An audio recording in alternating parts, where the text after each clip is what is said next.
Selamat pagi sahabat Fresh Juice. Berjumpa lagi dalam Renungan Daily Fresh Juice edisi OMK. Perkenalkan, saya Sally Aprilia Swito, member grup DFJ Fellowship 12 dari Bekasi. Hari ini Minggu 21 Agustus 2022, renungan akan dibawakan oleh Anastasia Sonia dari Jakarta, yang juga merupakan member grup DFJ Fellowship 12. Selamat mendengarkan.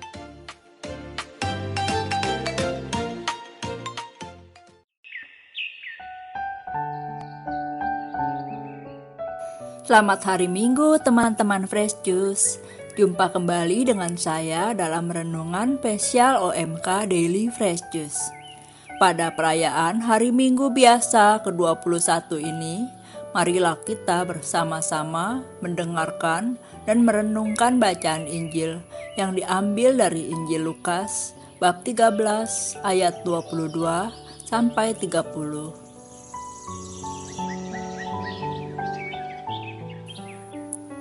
Dalam perjalanannya ke Yerusalem, Yesus berkeliling dari kota ke kota dan dari desa ke desa sambil mengajar.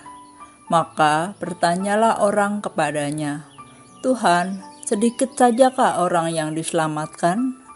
Jawab Yesus kepada orang-orang di situ, "Berjuanglah untuk masuk melalui pintu yang sempit itu. Sebab aku berkata kepadamu, banyak orang akan berusaha untuk masuk, tapi tidak akan dapat. Jika tuan rumah telah bangkit dan menutup pintu, kamu akan berdiri di luar dan mengetuk-ngetuk pintu sambil berkata, 'Tuan, bukakanlah kami pintu.' Tapi ia akan berkata, 'Aku tidak tahu dari mana kamu datang.' Maka kamu akan berkata, 'Kami telah makan dan minum di hadapanmu, dan engkau telah mengajar di jalan-jalan kota kami.' Tapi ia akan berkata kepadamu, 'Aku tidak tahu dari mana kamu datang.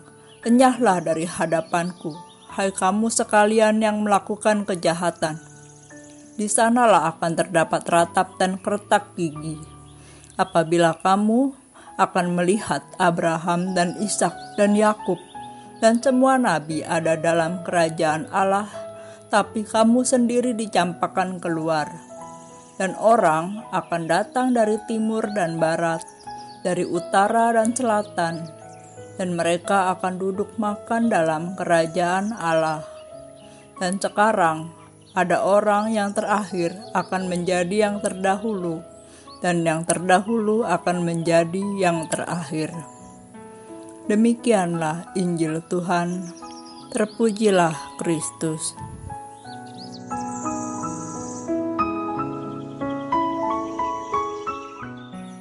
Teman-teman yang terkasih, Tuhan Yesus pada Injil hari ini meminta kita untuk berjuang memasuki pintu yang sempit. Ada sebuah renungan yang pernah saya baca mengenai bagaimana seseorang akan dihakimi setelah kematiannya. Kira-kira seperti ini renungannya.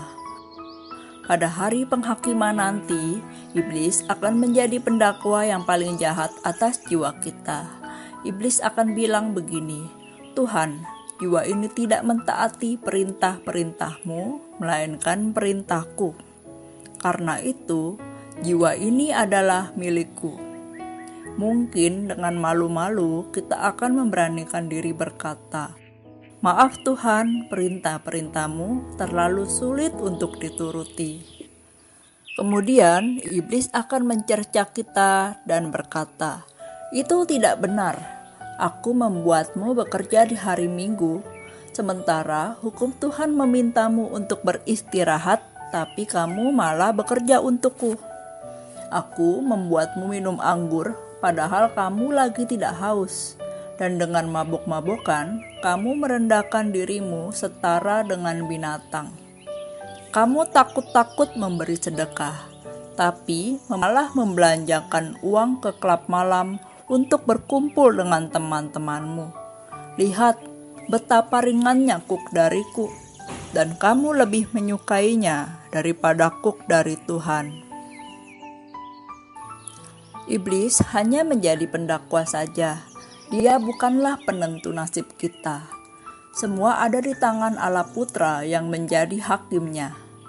Inti yang ingin saya sampaikan dari renungan tersebut adalah bagaimana kehendak bebas kita dalam memilih pintu yang lebar dan yang sempit.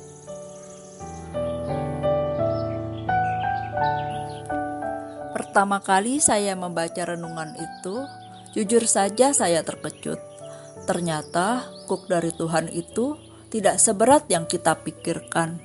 Kita cuma diminta untuk menjauhi yang Tuhan larang. Kita mungkin juga berpikiran sama dengan jiwa yang dihakimi itu. Perintah Tuhan kok susah banget ya dituruti. Kita seringkali malah lebih memilih untuk melakukan yang Tuhan larang. Kenapa? Karena itu adalah pintu lebar yang diambil sebagian besar orang. Kita dihantui rasa malu jika kita tidak mengikuti tren tertentu. Misalnya, fashion zaman now. Banyak banget sekarang ini model yang tidak sopan dan terbuka. Tapi, bila kita tidak ikut-ikutan, kita akan dianggap ketinggalan zaman. Padahal, kita tetap bisa loh berpakaian sopan, namun tetap terlihat menarik. Santa Jacinta Marto, salah satu dari ketiga anak gembala Fatima, pernah berkata, gereja tidak memiliki fashion karena Tuhan selalu tetap sama. Maksudnya, kitalah yang seharusnya mengikuti maunya Tuhan, bukan Tuhan yang mengikuti maunya kita. Kita tidak bisa memaksa Tuhan menerima tren-tren terbaru dunia ini. Sebaliknya, kita diminta menjadi lilin-lilin yang menyala dalam kegelapan yang membawa terang Tuhan. Sementara itu, mereka yang memilih pintu yang sempit, yang sangat jarang dilalui orang-orang, akan dianggap bukan bagian dari dunia. Tidak gaul, tidak asik, membosankan, kuno, dan mungkin label-label lainnya akan menempel pada mereka yang memilih pintu yang sempit. Itulah yang membuat kuk yang sebenarnya ringan itu terasa berat. Kita sering merasa perintah-perintah Tuhan itu sulit diikuti, padahal tidak demikian.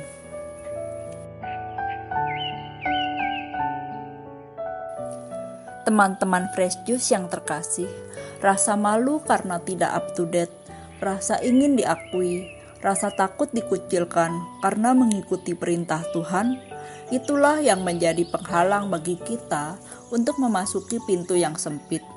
Neraka adalah tempat yang mengerikan dan iblis tahu banget soal itu. Oleh karena itu, dia bekerja keras untuk membuat jalan menuju ke sana menjadi tampak menarik. Dan Tuhan meminta kita berjuang memasuki pintu yang sempit. Karena Tuhan tahu apa yang menanti kita di balik pintu yang sempit itu. Sesuatu yang tidak pernah dilihat mata, yang tidak pernah didengar oleh telinga, dan yang tidak pernah timbul di hati manusia, semuanya disediakan Tuhan bagi mereka yang mengasihi Dia. 1 Korintus bab 2 ayat 9.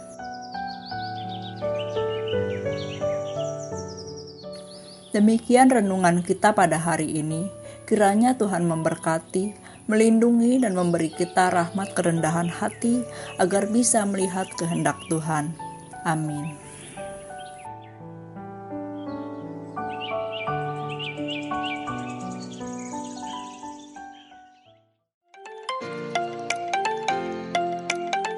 Terima kasih Kak Sonia untuk renungannya hari ini.